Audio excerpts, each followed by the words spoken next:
Tapi memang ciri-ciri mata kering itu matanya membaik setelah dia berkedip, mengistirahatkan mata. Mhm. Kemudian setelah dia mandi itu matanya memang membaik gitu. Jadi ini cocok nih.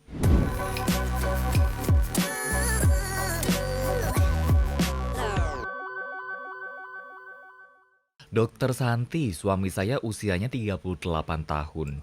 Dalam sehari, suami mesti cuci muka karena matanya kerasa kering, gak enak dan juga perih.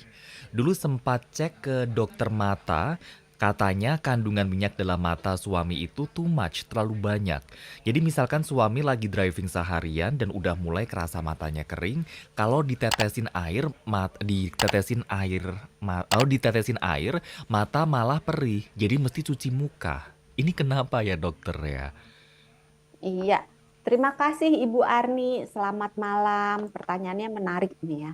Tapi memang ciri-ciri mata kering itu matanya membaik setelah dia berkedip, mengistirahatkan mata. Mhm. Kemudian setelah dia mandi itu matanya memang membaik gitu. Jadi ini cocok nih. Hanya eh, ketika diberi air mata buatan, kenapa jadi tambah tambah kering gitu, tidak membaik. Nah, ada kemungkinan air mata buatan yang digunakan mengandung pengawet. Nah, pengawetnya itu bisa memperburuk mata kering jika digunakan dalam jangka waktu panjang. Hmm. Jadi mungkin Ibu Arni bisa membeli air mata buatan yang 1 mini dos gitu, yang makainya dipotek gitu loh, satu Oke. satu gitu. Nah, Heeh. eh, terus kalau seandainya membaik dengan cuci muka, ada kemungkinan memang kelenjar minyak yang ada di eh, dekat kelopak mata itu terlalu aktif. Nah, tapi seharusnya kalau dia terlalu aktif, dia baik. Tapi masalahnya kalau dia terlalu aktif, dia terlalu banyak, maka dia akan mengganggu keseimbangan proporsi antara minyak. Kan tadi di awal sudah dijelaskan bahwa itu terdiri dari 3 lapis. Yang Ya. paling luar minyak, yang di tengah itu air, Mhm. yang paling dalam itu lendir. Mhm. Nah, ini masing-masing ada perbandingannya. Yang paling banyak perbandingan, yang paling besar kandungannya itu adalah yang di tengah, yang air. Nah, tapi kalau minyaknya terlampau banyak, maka akan mengganggu keseimbangan proporsinya itu, sehingga ujung-ujungnya mata kering juga. Nah, mungkin bisa dicoba dulu untuk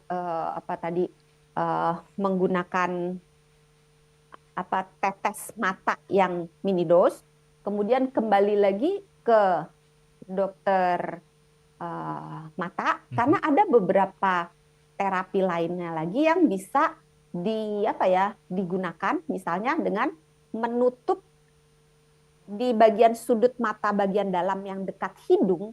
Itu ada 2 lubang kecil di atas dan di bawah.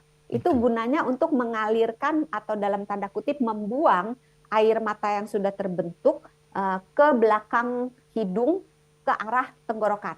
Hmm. Itu sebabnya kalau kita netesin obat tetes mata, kadang-kadang suka rasa pahit gitu Iya, di iya, mulut, karena di iya. belakang mulut sana.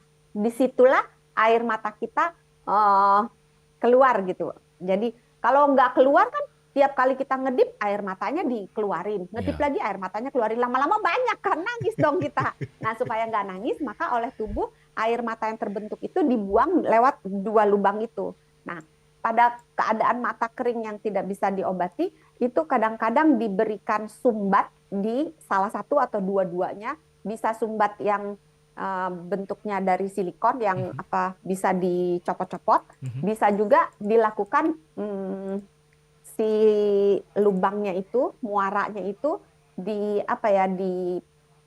ditutup permanen gitu dengan prosedur operasi, sehingga air mata yang terbentuk nggak mengalir ke buang, tidak terbuang gitu. Jadi mungkin itu yang bisa dilakukan, tapi saran saya konsultasi dulu ke Ke dokter dokter ya. mata untuk cari penyebabnya. Apakah benar hanya minyak saja yang berlebihan? Karena kontrol ke dokter mata setelah dilakukan terapi itu sangat baik untuk menilai, oh berarti ini benar diagnosanya ini. Karena dokter kan bukan Tuhan. Bisa Oke. aja pada saat pertama menegakkan diagnosa mungkin, Mhm. oh kayaknya bukan, berarti ketika kontrol lagi, oh ini terapi yang lebih tepat ini. Mungkin menjawab untuk Ibu Arni.